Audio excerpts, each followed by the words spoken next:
Hi, you are tuned into AWANI Review with me, Cynthia Ng. Today we will be talking about P2P financing with MicroLEAP, a company founded in 2019 to help improve access to funding for small and medium businesses in Malaysia and potentially abroad as well. We'll talk about that later, but I'm so excited to have with me today is the COO of MicroLEAP, Matthew Fernandez, joining us to understand a bit more about this model, why it works and where this space is headed. So first of all, thank you for having me here at your office. Really, such a pleasure to have you on the show. Yes, likewise. Thank you for coming over. Made our job easy as well. All right, so let's start with something simple. For those of us who are not familiar with P2P financing, that is peer-to-peer financing. Yeah. Tell us, how is MicroLEAP different from a bank and why does it matter to small and medium-sized businesses? Yes, thanks for that. First things first, MicroLEAP is a peer-to-peer financing platform matching investors to issuers, which is the MSMEs in this country. So we go from as low as 1,000 ringgit right up to 1.5 million ringgit at the moment. So we've grown really a lot over the years, but P2P and SC were the first, Securities Commission Malaysia, SC, were the first to regulate peer-to-peer financing from 2016. We were the second batch. We were started 2018, 2019, once we went live. It has been, what's it called, booming ever since. We were also the first to do Sharia-compliant financing and conventional financing on one platform. So that's the main drive on MicroLEAP side. I mean, that's also how we're different. The banks, of course, now it's the time and the fact that they don't really do small cost financing. So the banks will only look at larger profitable loans. So that's the main difference between banks and us. But the good thing is there's now 18 players. So it's grown from 5 and then 11 and then now there's 18. All serving everyone from mid-tier companies right down to the people like us who handle the MSMEs, also up to SMEs. Yep. Let's talk about the sectors that you serve. Are there particular areas that MicroLEAP is more focused in? MicroLEAP is sector agnostic in general, but we do have certain sectors that an ecosystem that we've been financing, invoice financing, purchase order financing, like the lorry.com, they have IKEA, Maidin, a lot of good clients, and we've been taking care of that ecosystem financing for many years. But those, during COVID times, there were a lot of companies that they were, there's one famous one in Johor that was doing pisang goreng, but she pivoted during COVID because obviously no one could go out, but Grab and Foodpanda sales were through the roof. And thankfully, those are the kind of guys that we also looked at. So those that kind of like maybe KIV or maybe the banks were not so sure, but if we can see that they can afford the financing, that's where we came in. Okay. Yeah. So I see that P2P financing, a company like yours, plays a very vital role to fill in that gap, the financing for companies which may not have the traditional metrics that the banks would look at or will accept, right? So talk to us about the businesses that you're serving and what do you aim or the bigger objective here? Yeah, so like the name suggests, MicroLEAP, we're trying to get them starting small and making a big leap and maybe getting a mix of bank financing as well as ours. So, and that's actually been the core of how we've been running. So the good thing is it's a funding escalator, so to speak. So pure startups, they can go to equity crowdfunding, also regulated by Securities Commission Malaysia. So those are the ones maybe they can look at pre-revenue and look at the expansion growth, or maybe they already secured some big contracts, but these guys are pure startups. So equity crowdfunding comes on that side. Peer-to-peer financing is from revenue generating right up to IPOs and publicly listed companies and sub-Cs as well. So that's where we come in on the P2P side. But the good thing is banks, of course, again, they'll always take the larger ones. So we have unfortunately, we also have the Alongs in East and West Malaysia, unfortunately. So I hope that is something where we can come in as well and not so much eradicate, but at least help to give other options. Thankfully now we're kind of growing our base. We have offices in Sabah and Sarawak as well. So that's actually helped, and nationwide actually with East Coast and West Coast. So that's where I hope the funding gap is what we're trying to close. It's a 90 billion funding gap. For MSMEs up to SC's report as of a couple of years ago. 90 billion? Yeah, 90 billion ringgit. So that is something which we're hoping, not just us, but the entire ecosystem from the players from ECF and P2P are trying to resolve. Because at the end of the day, the ones who actually build a track record, the track record is actually noticed by the banks as well. So they will take it into account when they're looking at maybe they could probably be eligible for hybrid financing or maybe some bank specific grants or grant financing. So things like that, if they come from us to the banks, etc., that's also a natural progression. Yeah. I'm really interested to hear more about how you manage risks, because you've kept defaults at just 0.36%. I believe it's one of the lowest default rate in Malaysia. What is behind it, and how much of it comes down to your credit scoring approach? And I do wonder, how is it different from data that banks tend to overlook? I think the key factor there is the fact that our tenors don't go more than 3 years. Generally speaking, now even the investors that are on our platform, from the 10 ringgit guy right up to the million ringgit or millions of ringgits of investors and asset managers, they're looking for as tight as possible, the best P2Ps, the best default rates basically. So we're pretty tight from day one. So we have some pre-disbursement conditions that they have to meet. So that kind of filters out a lot of people already. But the good thing is, luckily, MicroLEAP is one of the few, or maybe with a rare P2P that actually has government agency support as well. So we can still take care of the micro and social enterprises and the lot. But we also, because that's a very, very low 3.5% per annum, so very, very low, or 0.5% per month for Traju, Bumiputra government agency, that serves, of course, East and West Malaysia, which I should say. So that's the kind of thing that we can, that helped us from the start. We are really tight on credit and pre-disbursement conditions, mitigation steps, like post-dated checks are important.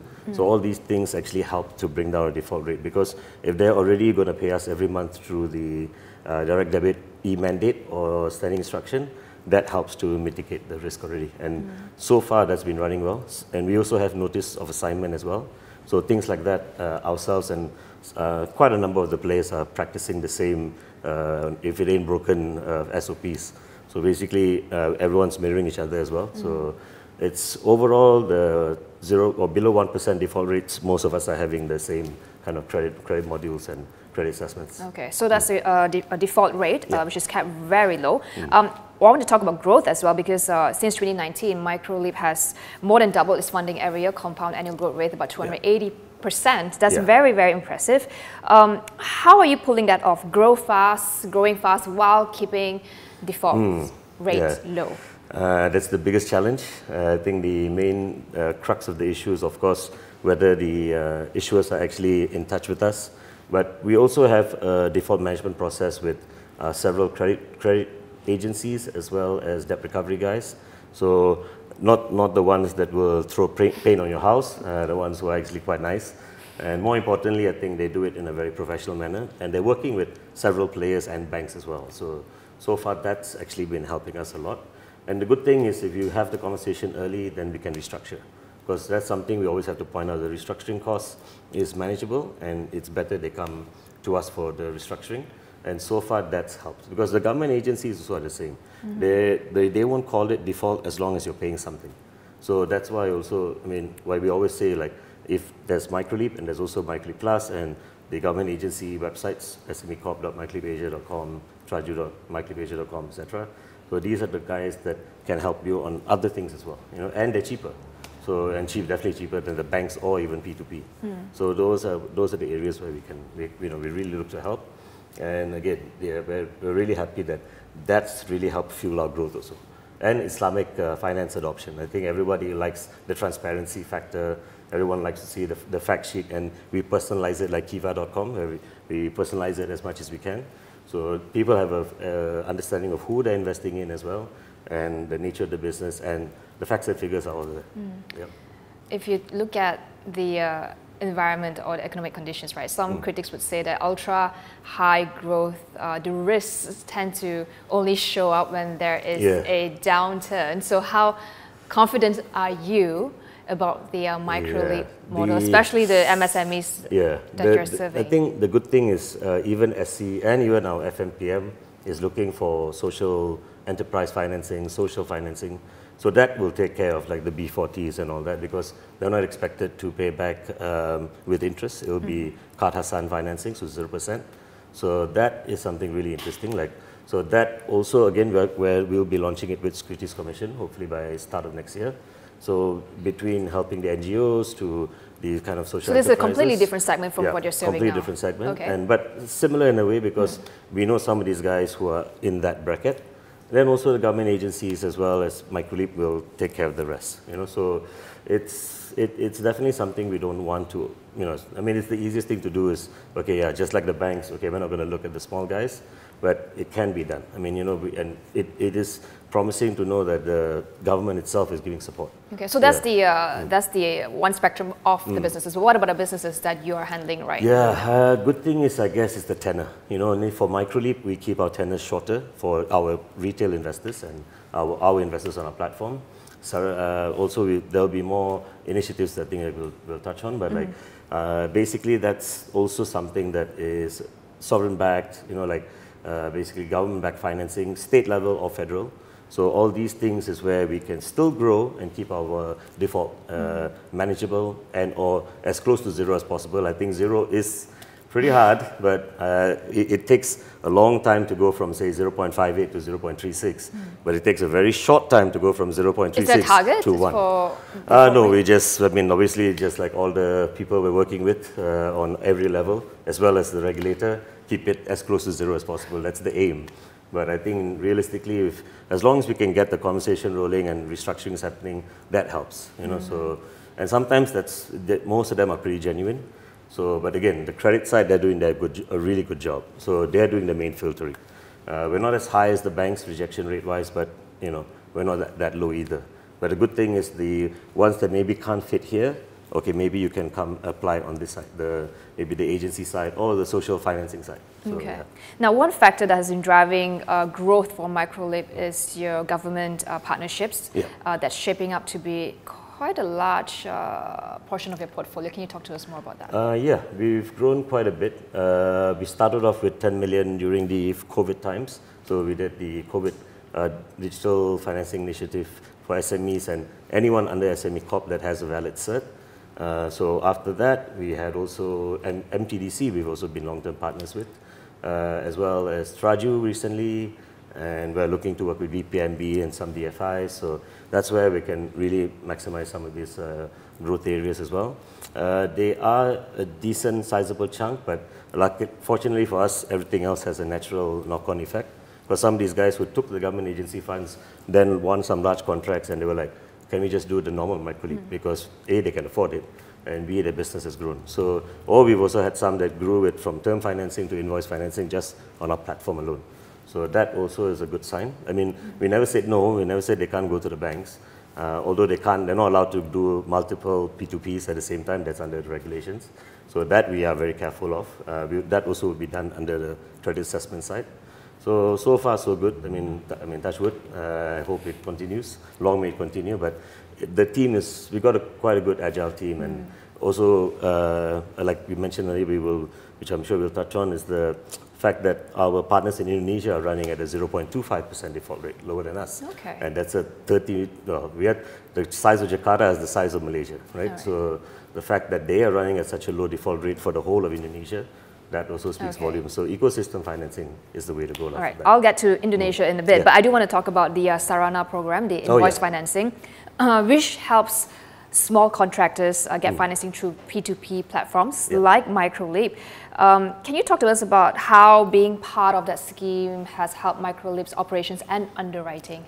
Yeah, so that is going to be a bit of a process because fortunately, unfortunately, we are super fully online, super digital. Digital adoption is huge also in Malaysia, likely post-COVID, and the region, to be fair. But Sarana is a mix of wet signatures and a lot of back and forths. But we got a team specifically for Sarana, the underwriting, etc., as well as the follow-ups and the dispatch to go back and forth, because you can't trust these kind of important documents to be with just any delivery. It has to be your own person. So things like that. So it's going to be a bit tedious, but the growth is exponential because you're talking about even people in Sabah that have federal contracts, because e-perolehan or e-procurement is specifically for federal contracts. But it used to be with the factoring houses at a very, very high cost. Now with P2P, it's capped at 1.25% a month. So it's really cheap compared to what they were paying, which was, with Sharia, was paying anywhere between 3.5% and above. So, I mean, all in costs, you know. So ours is a lot more straightforward. P2P also, you pay only at the end, the principal at the end, at least that's how we do it, the balloon structure. So it's very easy on the balance sheet for SMEs or MSMEs. So the good thing about these guys, if say their contract is 100,000 or 10,000, or maybe a couple of million, if it's MOD, it could be, if it's G1 to G7, guys can get a 10 million contract. But we can fund any of these amounts because the backers or the investors will be there because it's sovereign backed. The only issue is maybe sometimes the payment may be delayed, but the payment will be there. So that's what I was going to get at. So on paper, it does look like it's safer because loans are tied to government projects. And the paymaster is the federal government. The paymaster is the federal government, but things like delay, bureaucracy, and also perhaps over concentration in certain sectors. Is that a problem that I think that could be. I can't deny that. I mean, that's also people that have been doing this exact Sarana program financing. Banks as well. Banks have obviously been doing e-Perolehan for many years. The feedback that we got from that is exactly what you rightly pointed out, is the fact that these guys are sometimes either, you know, maybe it's just certain companies are getting it over and over again, or the oversaturation, and so it is valid points, but we're trying to learn and see how to best navigate it. But so far, I think we're going to do the trial run within this year, this quarter 4. But I think the advantage is we know that the growth is just the sky's the limit, because you're having sovereign-backed financing that asset managers are looking at. Normal retail investors like you and me with our 10 ringgit or 10,000 ringgit can look at, because it's safe, you know. So I mean, it's as secure as it possibly can. But yes, we cannot deny that the bureaucracy and red tape will be there. We cannot deny that the payments may be late. From your vantage point, what is the sweet spot in terms of portfolio allocation? Government, retail, Sharia, conventional, what do you see as a... So we're kind of Jay-Z, 99% Sharia. Yeah, so unfortunately or fortunately, that's something... Wait, 99%? Yeah, 99% of our entire funding dispersed. So we've done over 420 million at the moment, touching 430 plus. So basically, we're at this point in time, we're 99% Sharia. So I think Sharia is going to be our makeup no matter what, because the retail investors who are non-Muslim are also looking at Sharia assets, because they just like the transparency. They're kind of used to it now. So it's good that, and again, we absorb all the costs, so there's no difference between, as an SME, there's no difference in cost. As an investor, there's no difference in cost, whether you're investing in Sharia or conventional. So that is, I think, can't run away from the Sharia heavy bit. Even now, Indonesia is 100% Sharia, so that's also nice. I mean, these guys are basically, they're very in line with us, but our partners there. But the good thing is, I guess, if we can get the government Sarana program to be maybe 20 to 30%, that'll be great. Because then we know our growth will not be 420 million, we'll probably be touching double that. Because those ticket sizes are huge. You know, you're right, there has the small ticket sizes. Cleaning contracts could be 10,000 ringgit, 5,000 ringgit, 30,000 ringgit. But you also have some huge contracts which are like 1 million, 10 million. But if the government is confirmed going to pay, then it's a bit safer for the person that's funding it. Okay. Yeah. Now, just quickly, just to get a sense of what's happening, just recently OPR was cut to 2.75%. How are MSMEs responding? Do you see there's less demand now for like P2P platforms? What trends are you noticing? I think so far, because these cuts have happened before. So the good thing is now, yes, there's also digital banks, can't deny that. So they have actually better rates. In fact, they're coming in hard. But I don't see the pie is big enough. I mean, they can survive, we can survive, and the banks are on autopilot, so they'll be fine. But you know, so the digital side, these guys as well as P2P, ECF, I mean, the market's big enough. So I think we've gone through this up and downs and these cuts before, but the demand is quite stable over the years. It's not really dipped when the cuts have happened. It's not really dipped, or vice versa. So I think we should be able to handle it. And again, I mean, if the growth, I would say the growth aspect would be the Sarana programs and the lot, because these are the ones where, again, the pie is big enough. I mean, the banks also are also doing it, factoring it, pre and post sales, and we are doing the same. Okay, I know you said the pie is big enough, but do you see digital banks, for instance, as a competitor, I think we have to increasingly a competitor? Yeah, exactly. But I mean, it's also, if you can't beat them, join them. So we have to work with them. But luckily, they are quite on a similar mindset. So, and they're they try to digitize as much as possible. We got certain, partner banks that are AI driven. So also makes our job easier. We're trying to do that as well. So obviously that's the way forward. So maybe CSR with the banks and DFIs that we already have in the pipeline, and some we've already done. So we'll never say no to working with them. So we keep reminding them the same thing, because there's no way we can compete. We're not doing balance sheet funding. But at the same time, the good thing is there's a lot of avenues where we can take the headaches off them, because they don't need to worry about micro, we'll do it. Or so many other ways, like ecosystems that we already have. Then maybe they can look, or Sarana, they can look at asset managers, and wealth managers can look at funding it, because they know they're going to get their returns. So, yeah. All right. So you have built a very strong base here in Malaysia. Yeah. Next, of course, Indonesia, you mentioned briefly. Yeah. Talk to us about what's exciting about the Indonesian market, besides the size, of course. Yeah, Default rates are even lower. Yeah, that's amazing. Explain to us how the good thing is we're looking regionally. So we're just closing our Series A. So once Indonesia again is quite a unique market. They've only just opened up to investors coming in, or foreign partnerships and mergers, etc. So we have to work and partner with the guys who are already existing, but more importantly, their mindset, their age profile, our C-suite and their C-suite. Like, I'm founding partner in MicroLEAP, and these guys on the other side, with same age, same mindset. That's a big pull. Do you see a chance to replicate the Malaysian model in Indonesia, or is it completely different? No, you're spot on. There's a lot of things we can learn from them, but there's a lot we can fine tune for them as well. So it's not going to be a straight cash. I'm acquiring and then we're walking away. It's a long-term thing. So we're looking at it as almost like a JV. So they've got a lot of things that we can learn from, for sure.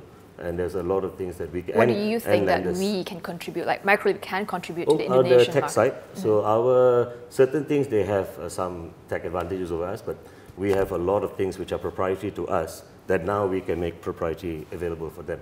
So that's where I think that tech transfer, knowledge transfer on two sides. The markets, very different, but certain things are similar. But the lenders, that's something, we want to bring foreign direct investments into the country, and vice versa. I'm sure they will also want to know our lenders, or who are which we do have some who are based in Indonesia. So now they can actually do their ecosystem financing and or investments in our partner P2P. So potentially in the future, cross-border P2P financing, is that the end game? Or at least cross-border investments, right? Because it's a matching platform between investors and issuers. So if we can get these super lenders on the Indonesian side, they are happy with these sovereign banks, very risk adverse. Oh, I like your Sarana thing. It's not earning that much compared to what I'll earn in Indonesia, but I love it. It's safe. So yeah, those are the kind of guys that, and which country wouldn't want foreign investments coming in? So vice versa, though. I think it also goes both ways. We also can introduce super lenders, as they call them, to their side as well. So it's quite a good synergy. Luckily, they're also running for many years, so it's not like a brand new company either, and profitable, so that's also good. So that's something which, again, we synergize quite well. All right, so just final question. P2P 10 years ago has been seen as more of an alternative investment platform financing model, increasingly becoming more mainstream, but what do you hope to see in this space in the future? Actually, I'm hoping to see more synergies with the different partners, like the banks and digital banks and the DFIs. We're living proof that it works. So that would be great. Regulator to regulator also, please be friendly. We talk to each other. Your sister regulators after all. But the good thing is, I think overall there is a nice, there is light at the end of the tunnel, so to speak. It looks like that's where we're heading, at least at the moment. So I hope that long may continue, but that's something which I'm really hoping for, more of the synergies between all of us, and agencies as well, because I think the agencies, they don't need to reinvent the wheel, right? If they have to worry about payment collection, KYC, then that's a huge burden for them. But if they can just go like, yeah, here you go, put my funds in your trust account, and blah blah blah, right? Because in any case, with the safety of investments with MicroLEAP and SC is that everything goes through the trustees. So anything were to happen, also the trustees are the custodians. All right. Well, thank you so much, Matt, for just giving us a sense of the where the sector is heading. And great to have you on the show, and best of luck with your plans. Thank you. Thank you. Cheers.